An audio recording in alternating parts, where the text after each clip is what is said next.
PlateUp is a kitchen management sim roguelite. In it, you cannot piss off a single customer, or you will be closed down. If it were anything like this in real life, there wouldn't be a single restaurant anywhere.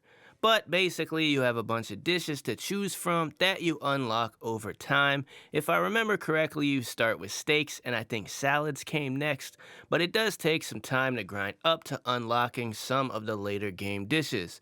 Now, I say grind, but somehow I've played this game more than 80 hours, and it just flew by. I was super addicted.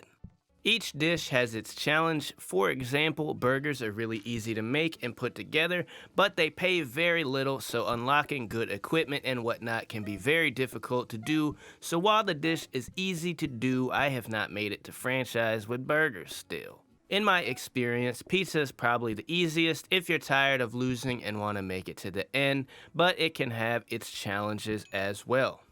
Each run, you have a few restaurant layouts to choose from. Sometimes they're all the same, just in different locations like city, alpine, and country, which is just a visual thing as far as I know, but each of the layouts presents its own challenges and strengths to certain playstyles, and eventually you will figure out which ones work best for you or that you just enjoy more than others.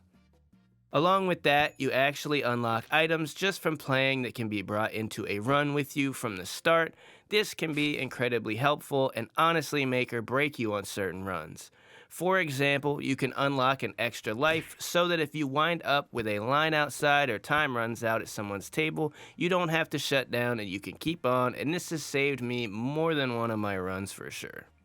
If you don't have items to bring along with you, after each round you get a set of random envelopes that have items to be purchased like additional counters, sinks, mixers, conveyor belts, and once you get yourself an upgrade desk, you can then upgrade these items. For example, sink can be upgraded into power sink or wash basin, and wash basin will upgrade again into a dishwasher.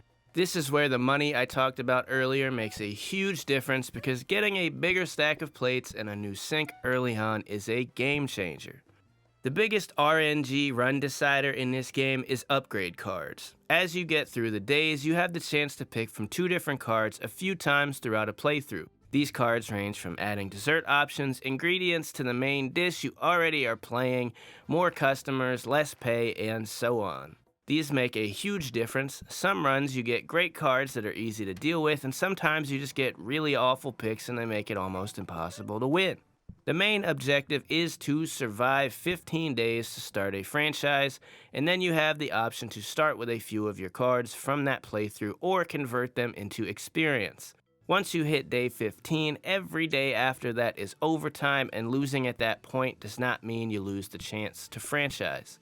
The highest I have made it is a few days of overtime because I really haven't messed with automation, and that seems like what it takes to really operate after a certain point. Honestly, I very much recommend this game, especially if you have a few friends who want to jump in too, because, Why do you got a hold of the pizza? We wanted a pizza to pass.